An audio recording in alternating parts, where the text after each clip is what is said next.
Sekarang kita akan membahas judul gizi untuk kesehatan ibu hamil. Yang pertama, latar belakang, di mana masa kehamilan merupakan periode yang sangat penting dalam kehidupan manusia karena pada masa ini terjadi pertumbuhan dan perkembangan janin. Untuk mendukung proses tersebut, kebutuhan gizi ibu hamil meningkat. Apabila kebutuhan gizi tidak terpenuhi, maka dapat berdampak buruk bagi kesehatan ibu maupun janin yang ada di kandungannya. Dan yang kedua, pengertian daripada gizi ibu hamil. Gizi ibu hamil adalah asupan zat gizi yang dibutuhkan selama masa kehamilan untuk menjaga kesehatan ibu dan mendukung perkembangan janin. Gizi ini terdiri dari zat gizi makro seperti karbohidrat, protein, dan lemak, serta zat gizi mikro seperti vitamin dan mineral. Dan yang ketiga, kita akan membahas tentang tujuan daripada pemenuhan gizi ibu hamil. Tujuan pemenuhan gizi pada ibu hamil adalah untuk menjaga kesehatan fisik dan mental ibu, mendukung pertumbuhan dan perkembangan janin, mencegah terjadinya komplikasi kehamilan, serta mempersiapkan ibu menghadapi persalinan dan menyusui. Dan yang keempat, kita akan membahas tentang pentingnya gizi seimbang.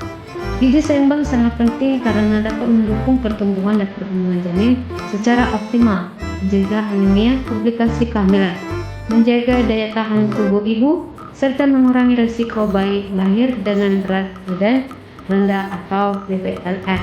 Yang kelima, perubahan tubuh saat hamil.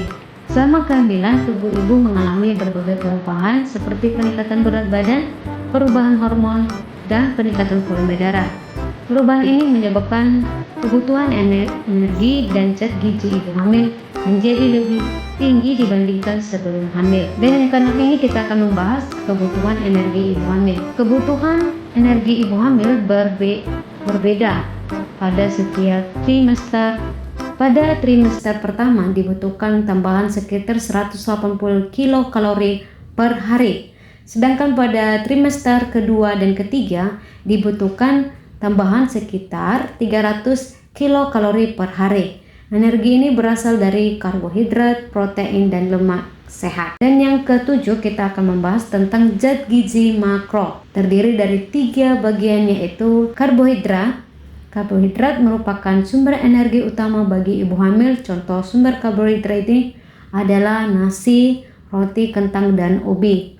Sedangkan protein berfungsi membantu pembentukan jaringan dan organ janin, seperti protein antara lain telur, ikan, daging, tempe, dan tahu. Sedangkan lemak berperan dalam perkembangan otak janin dan sebagai cadangan energi. Contoh sumber lemak sehat yaitu alpukat, kacang-kacangan, dan minyak ikan. Dan yang ke-8, membahas tentang zat gizi mikro. Selain zat gizi makro, ibu hamil juga membutuhkan zat gizi mikro seperti zat besi untuk mencegah anemia, asam folat untuk mencegah cacat tabung saraf, kalsium untuk membentuk tulang dan gigi janin, yodium untuk perkembangan otak, serta vitamin A, C, dan D untuk menjaga kesehatan ibu dan janin. Contoh makanan bergizi. Contoh makanan bergizi untuk ibu hamil antara lain nasi dengan ikan dan sayur hijau, telur dengan tempe dan buah, susu ibu hamil, serta buah-buahan segar seperti jeruk, pisang, dan pepaya. 10. Makanan yang harus dihindari pada ibu hamil.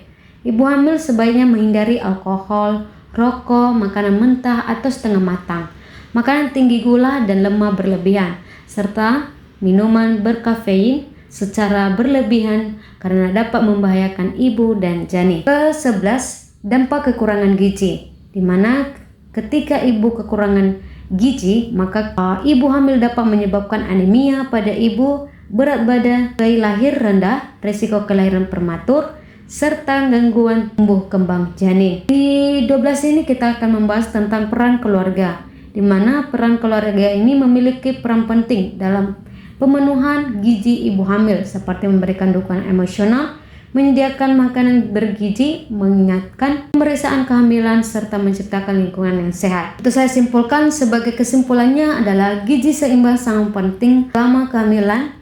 Ibu hamil harus mengonsumsi makanan bergizi, lengkap dan seimbang karena pola makan yang sehat akan membantu melahirkan bayi yang sehat dan berkualitas. Cukup sekian penjelasan dari saya ucapkan terima kasih.